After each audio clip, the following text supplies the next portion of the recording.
Nabi kita mengajar, umat aku kalau dia belajar falsafah duduk di masjid, dia tak akan bergaduh sesama dia. Cuba kita tengok masjid, apa kelebihan masjid? Pertama, masjid ni Nabi ajar kita jangan bergaduh. Masuk masjid, nombor satu, tak boleh apa? Tak boleh pakai kasut. Mungkin orang bertikai, oh saya ini kasut hak saya, apa sebab tak boleh bawa? Tuhan nak mengajar, dalam rumah Allah banyak hak asasi kita, jangan perjuangkan lebih pada hak asasi Tuhan. Macam contoh sekarang, ramai orang sibuk nak perjuang hak asasi manusia, hak kita sebagai manusia, hak kita dalam macam-macam. Dalam agama kita mengajar, hak manusia terbatas dengan hak Tuhan. Kalau Tuhan kata dalam rumah aku tak boleh pakai kasut, full stop, kau jangan perjuangkan lagi. Macam contoh beginilah, dulu pernah sahabat bertanya, ya Rasul, minta maaf, ni contoh, apa sebab kalau kita ada wudu, kalau buang angin ikut belakang, kenapa batal wudu itu ya Rasulullah? Apa kaitan angin dengan wudu? Sedangkan angin yang keluar sama seperti kita keluar angin ikut atas, bernafas, sendawa. Kenapa bila sendawa tidak batal, buang angin batal? Apa sebab? Tuan-tuan bayangkan, kalaulah Nabi kata, baiklah, siapa buang angin tak batal wudunya, apa jadi pada masjid? Huru-hara masjid kita kalau buang angin tidak batal air sembahyang. Huru-hara. Tuhan Maha Bijaksana. Bayangkan kalau masjid, orang ada wuduk, buang angin tengah sembahyang, buang angin pula tak batal sembahyang. Apa macam? Imam duduk saf pertama, makmum duduk belakang. Dia rukuk saja, dia hantam satu das belakang, bom, dia hantam. Saf pertama semua kena, semua beralih muka. Saf yang kedua ketawa padan muka. Siapa suruh duduk belakang imam? Saf pertama berbulu, sakit hati. Naik rakaat kedua, saf pertama pula hantam saf yang kedua, boom, serentak satu saf. Saf kedua pula nak tumbang, pengsan. Saf yang ketiga ketawakan saf yang kalau begitulah jadi masjid dah jadi tempat berbalas pantun. Di mana keharmonian sebuah masjid? Sebab itu masjid pelajaran bahawa apa yang ada dalam perut kau simpan dulu. Simpan dulu. Kau jangan nak letup-letupkan tak tentu arah. Orang lain pun ada dalam perut sebagaimana kau ada, tapi orang tahu menahan sabar. Orang reti menahan sabar. Itu pelajaran pertama masjid. Pelajaran yang kedua masjid, masuk saja masjid, semua orang mengarah ke arah yang sama. Dalam masjid tak boleh cakap, tak boleh mengarah ke arah yang lain. Aku bencilah engkau, aku tak nak menghadap sama dengan kau, aku nak menghadap ala ke Tokyo Jepun. Tak boleh. Kalau semua Mekah, semua mesti menghadap ke Makkahul Mukarramah, menghadap ke arah yang sama. Kita sama sekampung. Yang ketiga, masuk saja masjid, safnya tidak ada protokol. Masjid dia tak ikut grade jawatan kerajaan, tak ikut. Jangan mentang-mentang orang grade 54 terus menonong duduk saf depan, grade 17 duduk kat pintu. Tak ada, dia tak ikut grade. Kalau kopral datang awal, silakan saf pertama. Kalau ACP sekalipun datang lambat, kau duduk belakang. Tak boleh, tidak ada protokol saf. Kecuali dalam mazhab Syafi'i, kita buat peraturan.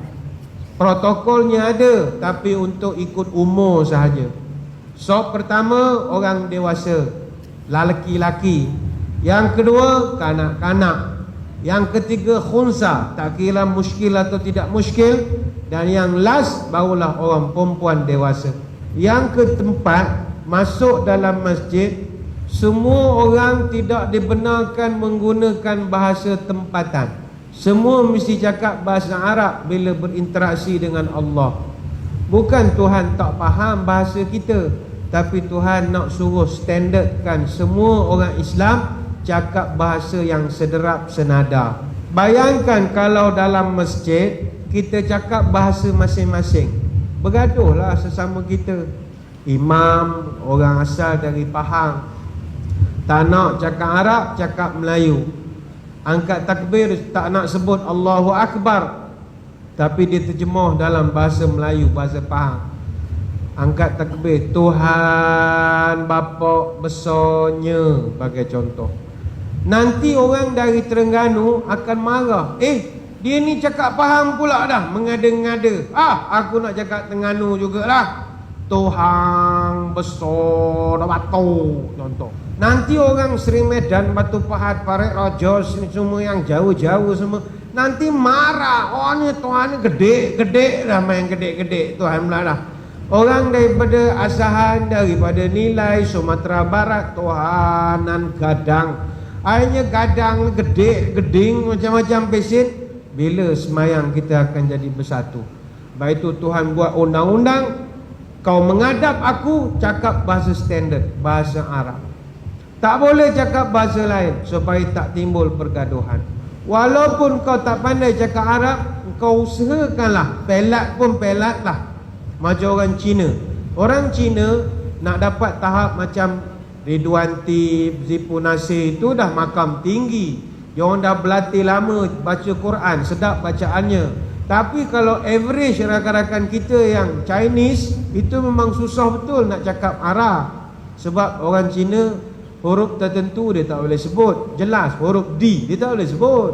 Orang Cina kalau you makan luliana, lu mau luliana, mau sebut luliana.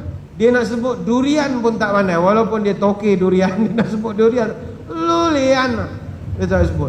Kalau negeri beraja, daulat tuanku, dia tak boleh sebut laulat tuanku, laulat tuanku. Dia tak boleh sebut D, tak boleh sebut. Tapi walaupun begitu, dia tetap kena cakap Arab. Contoh di Beijing, China, dulu ada satu rombongan pergi. Kita tengok masjid tengah-tengah bandar Beijing. Dia punya azan kalau dengar, tak ada gaya rupa azan. Sebab orang Cina sana pelat cakap Arab. Jadi dia punya azan, kita yang mendengar ni jadi nak suka. Allah Akbar, Allah Akbar, Allah Akbar, Allah Akbar, Allah Akbar. Kami ingat dia menyanyi syaralalala, syaralalala, lagu hijau ke apa, syaralalala. Rupa asyhadu an la ilaha illallah.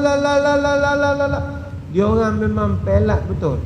Tapi adakah agama beri kelonggaran? Sebab engkau pelat, kau dibenarkan cakap Cina? Tak boleh. Tuhan nak standardkan, Tuhan nak samakan. Semua orang sama. Sama juga dalam masjid, Tuhan nak mengajar kita hidup jangan bergaduh. Hatta masjid itu simbol pemimpin dengan rakyat. Imam itu simbol pemimpin, makmum itu simbol rakyat. Imam itu kita kena taat, mesti taat. Kalau imam rukuk, makmum mesti rukuk. Kalau imam sujud, makmum wajib sujud. Siapa yang tercepat dua gerakan atau lambat dua gerakan, batal semayangnya kan? Dalam mazhab Syafi'i, kita kena ngam-ngam je ikut imam. Kalau kita tak suka imam, jangan ikut. Jangan datang masjid, semayang di rumah. Tapi sekali melangkah untuk semayang bersama imam, mesti ikut imam. Imam mesti diikuti. Mesti diikuti. Tapi kalau imam buat salah, wajib atau tidak ikut? Tak wajib ikut. Bahkan wajib ditegur. Katakanlah imam sepatutnya dia rukuk, ini tidak, dia terus sujud saja. Kita sebagai makmum fikir, apa pasal imam sujud? Nak kata baca ayat sejadah, aku rasa dia baca kuliah. Tadi bila pula kuliah ada sejadah pula dah. Kita tahu dia buat salah, adakah kita ikut? Jangan, itu totok namanya. Imam salah, engkau lagi ikut, itu taksub. Kita mesti tegur. Imam tu patutnya dia rukuk, dia entam sujud, kita tegur. Macam mana menegur? Adakah pakai cara biadab? Tak boleh. Walaupun kita niat amar ma'ruf nahi mungkar, kita tak boleh kurang ajar dengan imam. Imam salah, dia tengah sujud, kita tendang punggung dia. Oi! Menyungkur imam gitu. Walaupun niat kita amar ma'ruf nahi mungkar, dalam semayang tak boleh biadab. Dakwah dalam semayang sangat berakhlak. Macam mana menegur imam? Pakai tasbih. Subhanallah. Imam tak reti bahasa. Ulang lagi kali yang kedua. Subhanallah. Bayangkan pakai tasbih. Jangan pakai takbir pun tak boleh. Jangan takbir. Imam buat salah, takbir, Allahu Akbar, melompat imam. Ni ceramah ke semayang? Terkejut dia. Pakai tasbih saja. Macam orang puan kalau imam salah macam mana nak buat? Tepuk tangan. Bukan tepuk amai-amai. Adalah cara tepuk. YouTube je lah sendiri, tengoklah YouTube. Cara ada tepuk. Kalau imam salah, kita tegur. Tapi ada peraturan menegur imam. Sebab itulah kita dengan imam jangan samsen sangat. Sebab ada orang dia ingat jadi imam ni senang. Semua benda imam buat dia nak komplain. Jangan. Ada masa kita ni kritik imam pandai, suruh jadi imam belum tentu kita menjadi. Kalau imam salah, tegur. Jangan taksub. Ada orang imamnya itu rukuk keluar angin, boom. Semua orang tahu imam batal, buat kesilapan. Tapi ada pula 2-3 orang di belakang imam. Demi setiaku pada imam, aku akan keluar angin lebih kuat daripada itu. Sebagai bukti taat setia tak berbelah bagi. Gedebung dihantam pula orang saf yang kedua. Apa dosa orang saf yang kedua? Engkau kerana setia engkau sanggup buat begitu. Sebab kita tak nafi ada imam degil ada. Dia buat kesalahan, keluar angin. Orang saf pertama dengar, bunyi ada. Boleh kesan semua benda. Mufarakah semua orang. Habis sembahyang tanya, imam minta maaf, kami saf pertama sepakat mufarakah. Kenapa awak mufarakah? Imam jangan buat tak mengaku. Kenapa imam tadi keluar angin, imam tak terus bubar saja dari imam? Kami boleh ambil alih. Naya ke makmum belakang tu. Apa jawab imam? Awak dengan saya takkan berkira sangat. Sikit punya hal lagi mau kira. Itu saya angin tadi sikit saja. Saya jasa lagi banyak, you tak nak pandang. Saya buat silap sikit, itu yang awak kira siang malam. Tuan-tuan sekalian, ini bukan kira sikit banyak, batal. Bila batal, tak kira sikit ataupun banyak. Tapi ada orang hak degil, itu kita tak nafikan. Sebab itu, kalau tak suka dengan imam sekalipun, kita mufarakah lah. Mufarakah pun jangan batalkan semayang. Allahu Akbar, imam tersalah. Alhamdulillahi Rabbil Alamin, Bismillahirrahmanirrahim, Iyyaka na'budu wa iyyaka nasta'in. Dalam hati imam memang gila betul imam ni. Macam mana cara kita nak beritahu imam bahawa dia salah? Subhanallah, dia buat bodoh. Waladhdallin, Malik yaumiddin. Tegur lagi, subhanallah. Dia buat degil lagi. Apa kita buat? Mufarakah. Bagaimana mufarakah? Bukannya kita batalkan semayang. Aduh, batal dah semayang, aku tension betul semayang orang pencen ni. Jom, sah. Komat. Jangan buat jemaah baru. Teruskan saja semayang di tempat yang sama. Niat je semayang bersendirian. Aku tak ikut lagi imam ni sekarang. Kenapa agama ajar begini? Keharmonian, supaya orang luar tak nampak perpecahan yang sedang berlaku dalam surau. Sebab itu hadirin hadirat sekalian, perpaduan mesti start daripada masjid. Masjidlah tempat pelajaran untuk kita jadi kurang bergaduh sesama kita.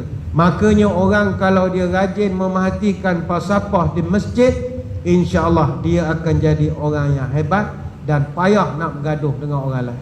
Buat akhirnya, marilah sama-sama kita jaga perpaduan sama kita.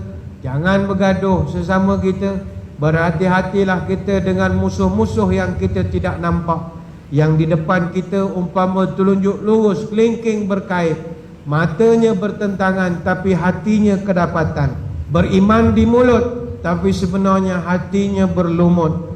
Beriman di lidah tapi hatinya menyalah. Lidahnya bercabang, langkahnya menyilang. Cakapnya belecoh tapi perangainya tak senonoh.